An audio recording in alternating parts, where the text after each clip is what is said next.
नमस्कार दोस्तों, ये video editorial compilation for mains का पार्ट है। आप प्लेलिस्ट में जाके एडिटोरियल की वीडियोस पेपर वाइज और टॉपिक वाइज देख सकते हो। और अगर आप दिसंबर 2019 के बाद की वीडियोस को देखना चाहते हो तो वीडियो के नीचे मौजूद ज्वाइन बटन की सहायता से आप मेंबरशिप को ज्वाइन कर सकते हो। चलिए डिस्कशन स्टार्ट करते हैं। आप जीएस पेपर 2 के इस टॉपिक से आर्टिकल को रिलेट कर सकते हो। क्या कंटेस्ट है?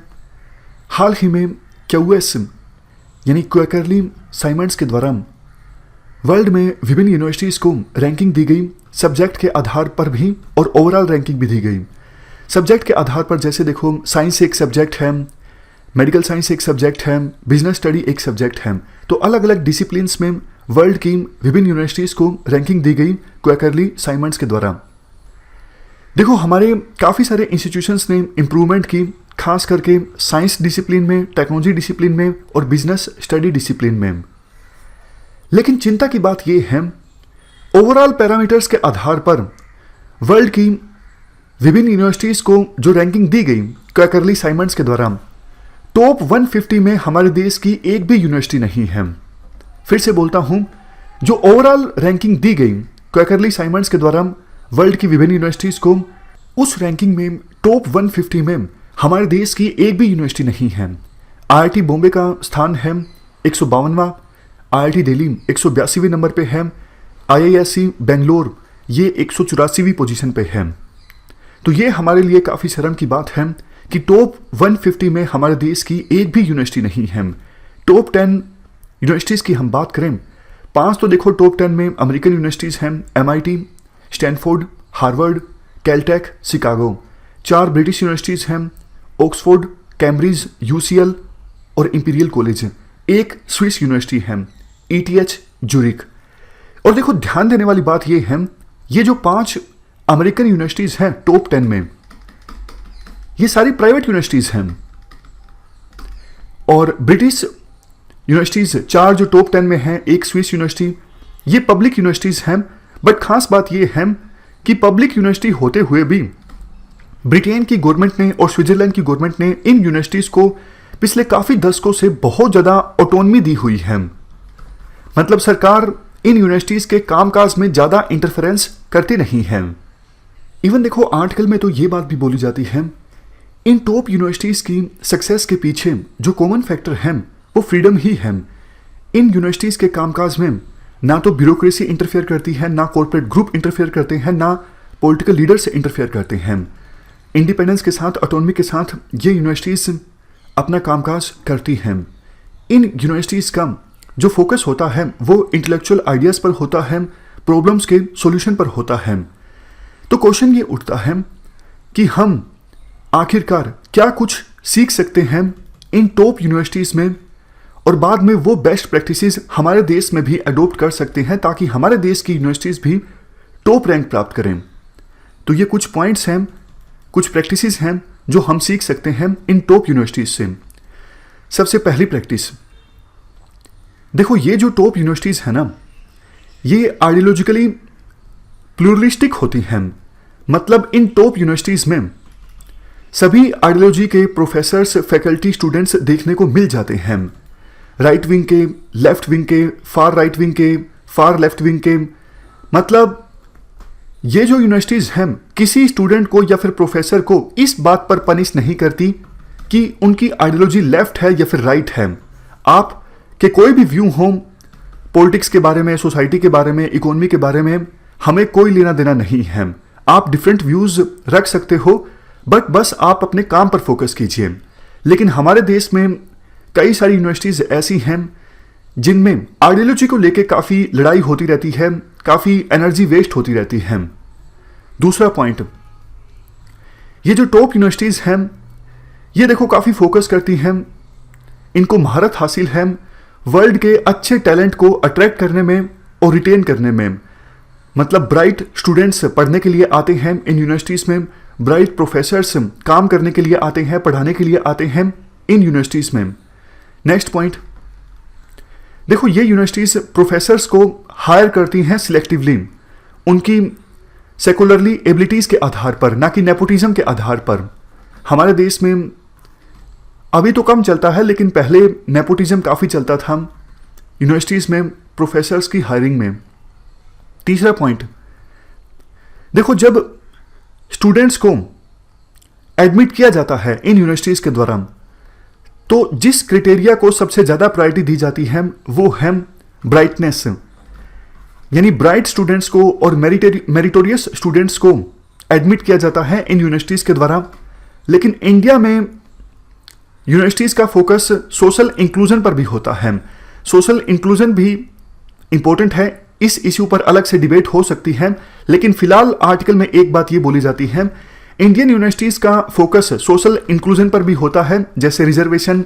लेकिन इन टॉप यूनिवर्सिटीज़ का जो फोकस होता है वो एक ही क्राइटेरिया पर होता है स्टूडेंट्स को एडमिट करते वक्त, कि स्टूडेंट्स कितने ब्राइट हैं, स्टूडेंट्स कितने मेरिटोरियस हैं। तो ज़्यादातर जो स्टूडेंट्स होते हैं इन यूनिवर्सिटीज़ में वो ऑलरेडी काफ़ी ज़्यादा ब्राइट होते हैं, और इन यूनिवर्सिटीज़ में पढ़कर उनकी जो ब्राइटनेस है वो और भी ज़्यादा निखर जाती है। नेक्स्ट पॉइंट, इन टॉप यूनिवर्सिटीज़ के द्वारा स्टूडेंट्स में और फैकल्टी में इस चीज़ को एनकरेज किया जाता है कि आप ज़्यादा से ज़्यादा पेपर पब्लिश कीजिए, आप ज़्यादा से ज़्यादा रिसर्च कीजिए। लेकिन हमारे देश की यूनिवर्सिटीज़ में अब फोकस किया जाने लगा है कि रिसर्च की इंपॉर्टेंस है, लेकिन अभी भी हमारे देश की यूनिवर्सिटीज़ जो हैं काफ़ी ज़्यादा वीक हैं, पिछड़ी हैं रिसर्च के मामले में। छठा पॉइंट, जो ये बड़ी यूनिवर्सिटीज़ हैं ये देखो स्टूडेंट्स में क्रिटिकल थिंकिंग को इनकलकेट करती हैं, डिबेटिंग को इनकलकेट करती हैं, उनकी राइटिंग एबिलिटीज़ पर भी फोकस करती हैं ताकि स्टूडेंट्स अपनी राइटिंग एबिलिटीज़ को इम्प्रूव करें। वो अपने स्टूडेंट्स को एनकरेज करती हैं कि आप इश्यूज़ को इंटरडिसिप्लिनरी लेंस से देखिए, सिर्फ एक पर्सपेक्टिव से मत देखिए। जैसे आप आंसर्स लिखते हो अलग अलग डायमेंशन के हिसाब से, social dimension, economic dimension, political dimension, तो ये यूनिवर्सिटीज़ भी अपने स्टूडेंट्स को एनकरेज करती हैं आप भी यूपीएससी स्टूडेंट्स की तरह इंटर डिसिप्लिनरी अप्रोच के हिसाब से इश्यूज़ को देखिए, और आप अपने प्रोफेसर्स को भी चैलेंज कीजिए। आप डरिए मत कि जो प्रोफेसर का व्यू है वही आपका व्यू होना चाहिए, आप अपने प्रोफेसर्स के व्यू को चैलेंज कीजिए। तो इस प्रकार की जो इंटरेक्टिव टीचिंग होती है, इस टीचिंग की सहायता से बच्चों में जो स्टूडेंट्स होते हैं उनमें देखो बहुत ही ज़बरदस्त स्किल्स आ जाती हैं, उनकी नॉलेज बहुत ज़्यादा बढ़ जाती है, जो कि जॉब मार्केट के हिसाब से होती है। इस वजह से उनकी अच्छी अच्छी इंडस्ट्रीज़ में, अच्छी अच्छी कंपनीज में प्लेसमेंट भी आसानी से हो जाती है। नेक्स्ट पॉइंट, देखो एक अच्छी बात इन यूनिवर्सिटीज़ की ये भी है, जब इन यूनिवर्सिटीज़ से स्टूडेंट्स पास आउट हो जाते हैं तो बाद में उन्हीं पास आउट स्टूडेंट्स को इन्वॉल्व किया जाता है यूनिवर्सिटी की गवर्नेंस में, यूनिवर्सिटी के गवर्नेंस संबंधित रिफॉर्म्स में। उन स्टूडेंट्स को एनकरेज किया जाता है कि आप हमें पैसा दीजिए क्योंकि अभी आप अच्छी पोजीशन पर हो, अच्छे खासे पैसा कमा रहे हो, तो आप जो हमें डोनेशन दोगे उसकी सहायता से आने वाले स्टूडेंट्स के जो बैचेस हैं उनको हम और बेहतर ढंग से पढ़ा पाएंगे। और जो पास आउट स्टूडेंट्स होते हैं उनको देखो चूंकि गवर्नेंस में शामिल किया जाता है तो उनको भी अच्छा लगता है। इवन पास आउट स्टूडेंट से टॉप यूनिवर्सिटीज़ को इतना पैसा मिल जाता है, इतना तो देखो स्टूडेंट्स की फीस से नहीं मिलता। सुपर स्मार्ट होती है ये टॉप यूनिवर्सिटीज़, इनको पता है पैसा कहाँ से कैसा कमाना है। लेकिन हमारे देश की यूनिवर्सिटीज़ में अभी भी ऐसी प्रैक्टिसेस पर फोकस नहीं किया जाता है। हाल फिलहाल में वैसे खबरें आई हैं कि आईआईटीज़ जो हैं वो भी अपने पास आउट हुए स्टूडेंट्स से कॉन्टैक्ट कर रही हैं पैसा जुटाने के लिए। इसके बाद आर्टिकल में ये बोला जाता है, देखो ये यूएसए और ब्रिटेन की यूनिवर्सिटीज़ हैं ना जो टॉप 10 में हैं, ये तो बहुत पुरानी यूनिवर्सिटीज़ हैं, जैसे ऑक्सफोर्ड जैसी यूनिवर्सिटीज़ हैं, कैम्ब्रिज जैसी यूनिवर्सिटीज़ हैं, ये बहुत ही पुरानी यूनिवर्सिटीज़ हैं। उस समय इंडिया जैसे देश कॉलोनी हुआ करते थे ब्रिटेन के, तो यहाँ से पैसा लूट के जाते थे और उसमें से कुछ पैसा इन यूनिवर्सिटीज़ पर भी लगाया जाता था ब्रिटेन की सरकार के द्वारा। ब्रिटेन ने बहुत सब्सिडी दी है इन यूनिवर्सिटीज़ को और प्राइवेट इंडिविजुअल से भी बहुत ज़्यादा डोनेशन प्राप्त हुआ है पास्ट में, तब जाके ये ऑक्सफोर्ड और कैम्ब्रिज यूनिवर्सिटीज़ ने वो मुकाम हासिल किया है जो आज इनके पास है। तो इंडिया की यूनिवर्सिटीज़ इतना जल्दी इन टॉप यूनिवर्सिटीज़ का मुकाबला कर सकेंगी ऐसी संभावना कम है। बट देखो आप चाइना का मॉडल देखिए, चाइना ने पिछले 20 सालों में अपनी बहुत सारी यूनिवर्सिटीज़ को टॉप 50 में शामिल करवाया है। जैसे सिंगुआ यूनिवर्सिटी है, 16वें नंबर पे है, पेकिंग यूनिवर्सिटी है, 22वें नंबर पे है, फुडान यूनिवर्सिटी है 40वें नंबर पे है, और जिजियांग यूनिवर्सिटी है 54th पोजीशन पर है। तो चाइना ने जो कुछ किया ये देखो किसी चमत्कार से कम नहीं है। बट दिक्कत ये है कि चाइना में आपको पता है ऑथोरिटेरियन रेजिम है, सिंगल पार्टी रूल है, लेकिन हमारे देश में डेमोक्रेसी है। हमारे देश में चेंज एकदम से नहीं आते। हमारे देश में जो चेंज आते हैं वो इंक्रीमेंटल होते हैं, धीरे धीरे करके आते हैं। तो हमें एक बहुत ही जबरदस्त विजन की आवश्यकता है, कंसिस्टेंट एफर्ट्स लगाने की आवश्यकता है, ताकि हम भी हमारी यूनिवर्सिटीज को टॉप यूनिवर्सिटीज में शामिल करवा सकें। कुछ सजेशंस जो दिए जाते हैं वो इस प्रकार से हैं। देखो, हमारी यूनिवर्सिटीज के पास पैसे की कमी है, जबकि चाइना ने अपनी टॉप यूनिवर्सिटीज को बहुत सारा पैसा दिया ताकि वो रैंकिंग में टॉप स्थान पर हों। लेकिन हमारे देश में सरकार इतना पैसा देती नहीं है यूनिवर्सिटीज को। तो प्राइवेट फिलैंथ्रोपी पे फोकस किया जा सकता है, जैसे कॉर्पोरेट सोशल रिस्पॉन्सिबिलिटी एक तरीका है जिसकी सहायता से यूनिवर्सिटीज फंड जुटा सकती हैं।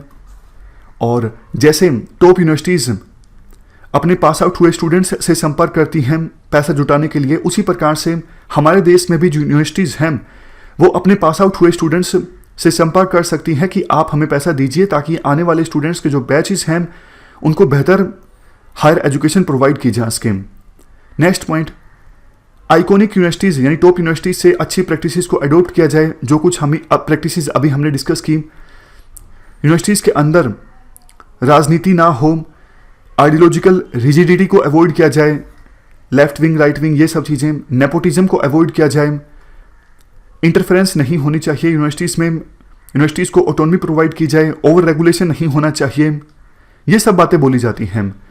वैसे देखो, सरकार ने एक स्टेप उठाया था कुछ समय पहले कि 20 इंस्टीट्यूट्स ऑफ एमिनेंस को आइडेंटिफाई किया जाए और इन इंस्टीट्यूशंस को मैक्सिमम ऑटोनॉमी दी जाए। ये इंस्टीट्यूशंस अपने हिसाब से फीस वसूल सकें बच्चों से, अपने हिसाब से करिकुलम को डिफाइन कर सकें, अपने हिसाब से कोर्सेज चला सकें।